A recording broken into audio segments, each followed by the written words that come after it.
Hello, this is Compound Interest Stock Guy, and today we're going to be talking about the cannabis industry. We're going to be talking about cannabis use, and we're going to be talking about my life moving forward. So stay tuned. If you're new to the channel, please subscribe, hit the bell down below, give me thumbs up. I do truly appreciate that. I also want to disclose I'm not a financial advisor. This is just for entertainment information purposes. Do not buy or sell based on anything I talk about in this video. So this is a good video. It's on Cannabis Education Network, and this lady Sarah Hanlon, I just added her to follow her on Twitter, and she was on Big Brother, and she's a cannabis enthusiast, and she's also worked for Lyft, so I think that's really cool. Let's just listen to her for a second. Because through the whole process, I didn't feel like these people are trying to trick me into saying something, or they're not trying to paint me as like the stupid stoner. I felt like they get me, and they get that this is part of my personality. So I felt so trusted in being my full self, and oh God, like I could cry thinking about it because I have so much gratitude for that. And maybe that was the first time in my whole life I had experienced that in such a way, and to experience it from strangers on this scale of like Big Brother Canada. That's my favorite show. I love reality TV. I love Big Brother as a franchise. And the fact that those people saw value in me, I think still does so much for me every day. And I'm so grateful for them. And I want other people to know that like they can feel that way too, that just because you smoke cannabis, it only enhances your personality if you're using it in ways that benefit you. Yeah, I think really that's what all of us are asking for, isn't it? Just acceptance and just an acknowledgement that I'm an adult and that this is a safe product, and if I choose to use it, it doesn't have to mean something. So what they're talking about in this video, I listened to it, is basically, I'll tell you straight up, I've been using cannabis for about 18 years, okay? I started when I was a teenager. I've been using cannabis. Right now I'm going to be using cannabis. This is a vape pen from Star, and I have a Blue Dream cannabis.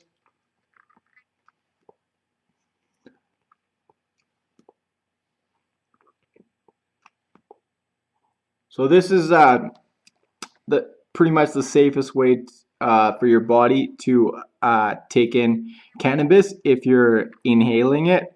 Now, if you want to get into capsules or edibles, that's even better, or oil, that is the safest way. So here we're going to try Aurora CBD capsules. These are 11.3 milligram CBD per unit and 0.5 milligram THC in them. So very little THC. So these are the caps, okay? If you can see that, they're very small. Put them in my mouth. They are made by Capsium, because Aurora has a deal with Capsium, and Capsium is a huge manufacturer of gel capsules, so that's good for Aurora. But these are very good capsules. You get 30 of them, and they cost about $45 plus taxes and shipping. But I'm hoping that there's going to be in stores, and they're going to be like $55 or something like that. That'd be awesome. But see, people have been using cannabis for ages. It's nothing new. But because mainstream in North America and around the world, they've been putting it down because pharmaceuticals, they don't want to take away from them selling billions of dollars in pharmaceutical drugs, so it's easier for them to just bash and say cannabis is so bad. They are still doing this straight up. I'm telling you for a fact. I guarantee you there's money being spent to influence to make sure that cannabis doesn't go ahead, but it's gonna go ahead in USA. That's the biggest market in the world for cannabis. But Yeah, I mean, it's just interesting listening to her because I felt it in my heart that basically that's the reality. When things weren't legalized in Canada, there was less backlash. Now there's backlash from people that aren't in the cannabis space, and they basically they frown upon it. And before they didn't even really acknowledge it. Now they frown upon it. Uh, for example, now and then you're going to get testing when you're driving a car. They're going to have tests eventually. So people are going to get in lots and lots of trouble with the laws. On top of that, with my job, they put a higher rate for like a lower threshold to fail drug tests, things like that. They are very anti cannabis use now that it's legalized, even more so when it was prohibition. So it's really funny and it's really interesting that they can do that in Canada. So let's listen to this more, and I got a lot more things to say, so stay tuned. About who I am, Absolutely anything not. beyond what I want it to mean about who I am. I was talking to my friend the other day, and he was like, it's kind of hard for me to create cannabis content because it's a little bit like brushing my teeth, you know? And it's like, how do you talk about something that is just so much a part of your life and so much a personal thing? Um, and it can be mundane, but at the same time, it's something like, you know, that you have to do every day and that makes you feel like a normal person and that, you know, no one wants to talk to you if you haven't brushed your teeth and no one wants to talk to me if I'm not using cannabis. So that was a good analogy. Well, and speaking of content, so one of the more recent things that you've been involved in is you partnered with Lyft to do this series of videos where you sort of demystified a lot of the different questions that the average person might have about cannabis. Tell me, why did you choose to do that kind I like her. She's down to earth. You know, the problem with some of the people, I'm not saying it's bad, but when you got guys such as Cam Batley, he's a great steward for Aurora Cannabis, but the guy's has never been really in the cannabis space until he became with Aurora Cannabis. The guy isn't understanding about Indica, Sativa, and all this stuff on the same type of level that people dealt with it way, way long before. I'm talking about people such as myself, and I don't like to brag, but I've been around cannabis for over 20 years pretty much. And yeah, 20 years. I mean, I'm sure when I was like 13 or something like that, I used cannabis at least like once or twice, or maybe 14. But basically, yeah, I mean, I understand the industry as far as cannabis goes, as far as the beneficial for your health and wellness, as for the fact that it can be an ingredient for pharmaceutical products. You know, when you got products such as this, okay, so there's terpenes that are therapeutic benefits in terpenes. Okay, so you got limonene and there's just a whole host, myrcene and all these things, and at a high purity. On top of that, when you get the THCV, you get the THCA, the CBD, CBN. I'm not a scientist, but these things, if they're on a percentage ratio, they can be a great for pain relief instead of opiates, and there's so many things that I believe. I mean, they're already proving that it can help seizures, it can help. There's just so many things that it can help. Can help with people with PTSD. It can help there. It's just it's a miracle plant, and it's pretty unlawful for the governments in the world to criminalize it for such a long time.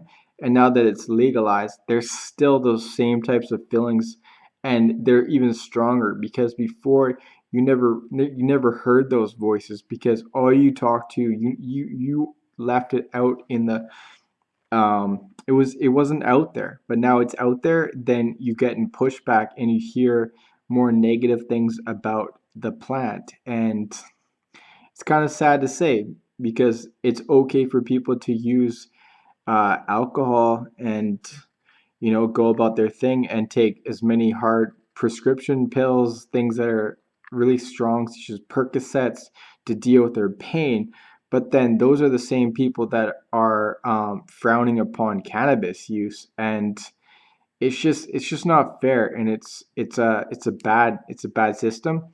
But I mean, going forward, things are gonna they're gonna evolve. They're gonna evolve, and I will feel better in the long term, knowing that I stick with this, and I'm invested in cannabis industry, because I'll tell you what happened in 2016. I had a light bulb that came upon. If I didn't mention this before, because I started investing in 2016, and I said to myself, I'm like, yeah, cannabis is gonna legalize, so I'm gonna have to capitalize on that. And I started researching. The amount of hours and time that I've learned about this industry is amazing. But I'm one of the most knowledgeable people in the cannabis industry, hands down. As far as understanding the plant, understanding these companies' evaluations, analytics, and all that stuff like that. But I don't necessarily have the greatest gains. There's people that have way better gains. And do you know why? You want to know why some of these people have way better gains? Because they're good at pumping stocks. They're good. They talk to lots of people, and they get a big crowd around it, and they pump the stock, and then they dump it. And that's not really my forte. I invest in companies that I believe in. I'll talk about them. I am not telling people to buy any of my stocks. I'm buying them because I believe in the future of the company. I believe that the company is going to be profitable, or I believe the company is going to go higher. Um, that's why I'm putting my money. And I'm going to make mistakes along the way, because I haven't invested for 20 years. I'm only invested for 3 years, pretty much. Seriously, I invested back in the day in a couple stocks, and I held them for like 3 or 4 years. I forget the timeline, but it was a long time. I was long-term investing. But this I'm a lot more serious on. But yeah, let's listen a little more to what she has to say. Kind of partnership with Lyft, and why do you think it's so important that we really teach the average Canadian what cannabis is and how they might go about using it if they choose?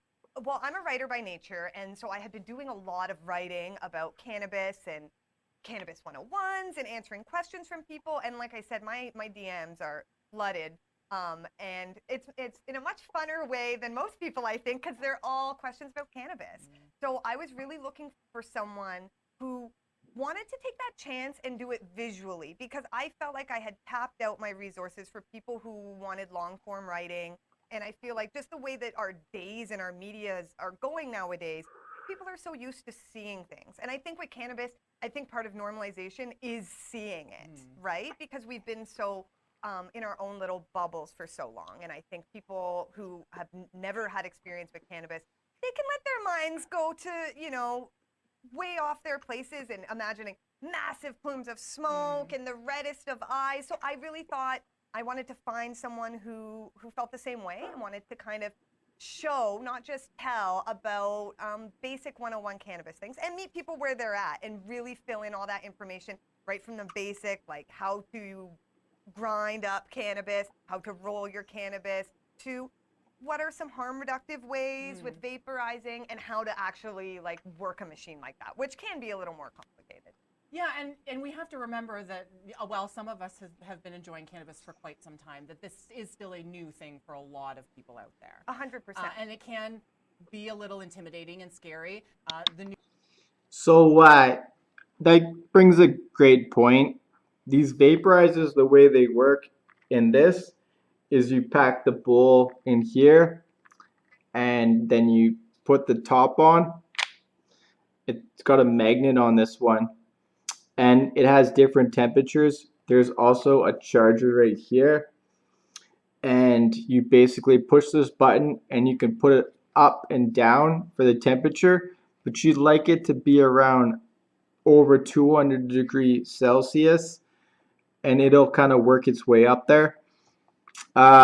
They say if it's on a lower Celsius, then you taste the more terpenes, but then if it's at a higher thing, you're gonna feel the high, or whether you're getting the high CBD strain, you're gonna feel it stronger.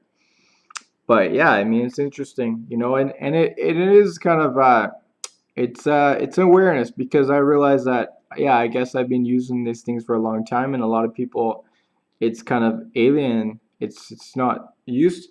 But then as far as like rolling cannabis, you get the Haiku's got a table or whatever that you can make joints out of, and it takes some time. I mean, you're just gonna have to jimmy rig sometimes. Like, people don't roll the nicest cannabis joints, but basically, it just takes some practice. But I mean, you can also get the pre-rolls, or you can just get a pipe, and all you just do is just put the cannabis in there.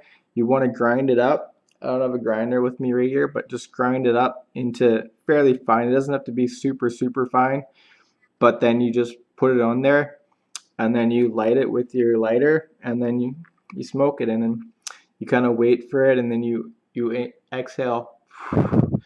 But yeah, I mean, it's kind of interesting, and it's true. New world of cannabis comes with a lot of big words that are often scientific sounding. There's a lot of people. Yeah, that's a good point. Back in the day, it was just, yeah, I'm gonna get high, you get stoned. Now, in the last year or so, it's just learning about all the difference between indica, sativa, higher THC, higher CBD. I mean, I kind of understood what indica was. I understood it a year ago, but I didn't understand it 5 years ago, really, in the same context. I just was always some good kush.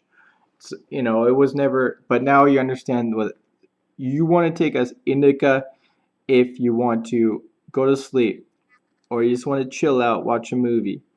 But now, if you want to be active, and you got some stuff to do, you would want to try some sativa, and that's going to keep you more energized. Now, on top of that, you can get a blend that's median between both of those.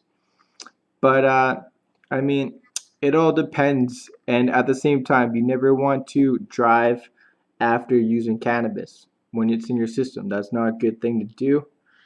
Uh, but yeah, let's keep going on, and I'm gonna talk about my cannabis stocks that I bought today as well. People who, like myself, grew up here in Ontario with the DARE program. So there's a lot of held over misinformation. I'm not really sure who to trust. So I think it's great to see a trusted source like Lyft, who's been around for quite some time, who is known for their education, their science, fact-based education, to, like you said, venture into this more friendly kind of format, really easy to digest, quick, and you really get to just pick up those sort of useful tips and tricks so that you can, buy the cannabis that you might want and at least try it and see it if it's something that you want to add to your life. Right, exactly. And friendly is the key there. I just wanted to come across, and I want to come across as friendly and approachable as possible, because like you said, I think the way cannabis has been painted, it can be really intimidating. And even for people who, I mean, I go to 101 events all the time, and I learn stuff every time I'm there. And I'm someone who has been using cannabis since like 10 years, more than 10 years now, on a pretty regular basis. So if I'm still learning things, there's still gaps there, and I want people to know that don't feel silly because you don't know something, or if you have a question, don't feel intimidated. And yeah, that's why these videos are the perfect stepping stone, and why working with a company like Lyft is, when you have more questions. Yeah, she raises a great point. I'll tell you this straight up. Now that doctors and nurses and all this stuff, they are giving people medical licenses to across USA and Canada.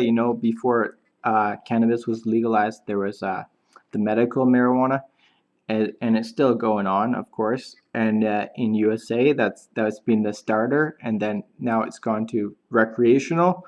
But basically, when you put it down, is the people that are prescribing, who are nurses, 90% of them don't understand cannabis. I understand cannabis 100 times more than all these nurses, and I don't know everything about cannabis. So what does that say? I'm not a scientist, I'm not a doctor, yet I know 100 times more than the people that are giving these people licenses. It says that the system's flawed. I mean, basically, all these doctors were paid by tons of money to never think positive about cannabis, to think positive about giving people opiates or something like that. And now things are changing, and the people that are in these license spots to give people medical licenses, those same people don't even understand the plant.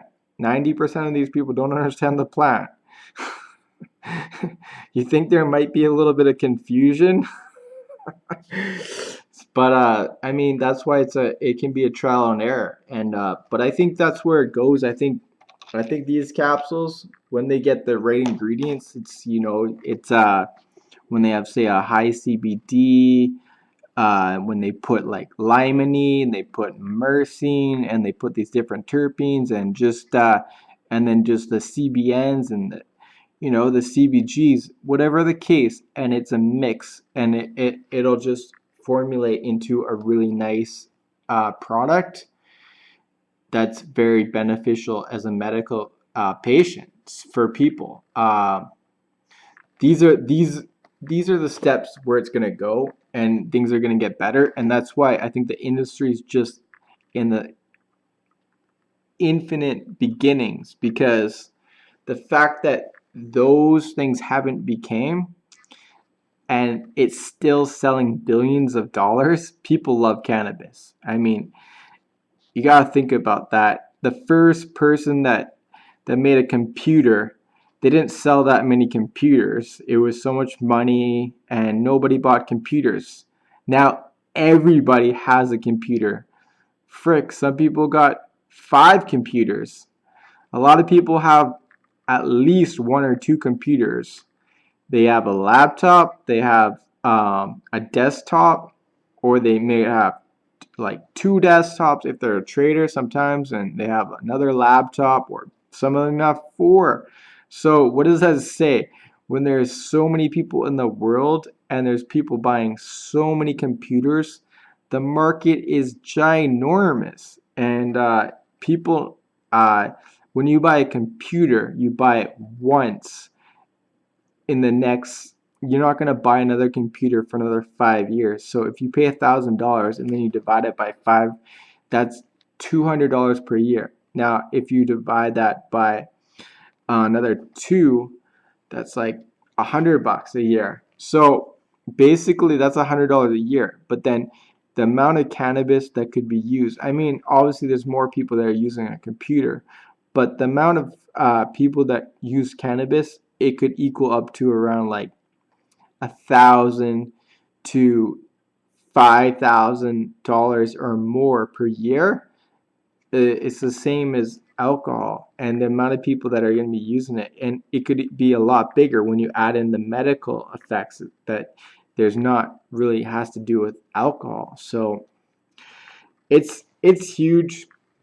There's a lot more learning that needs to take place, and it's gonna get further advanced, and you just gotta look for the best companies that are set up to be at the frontier and make that money.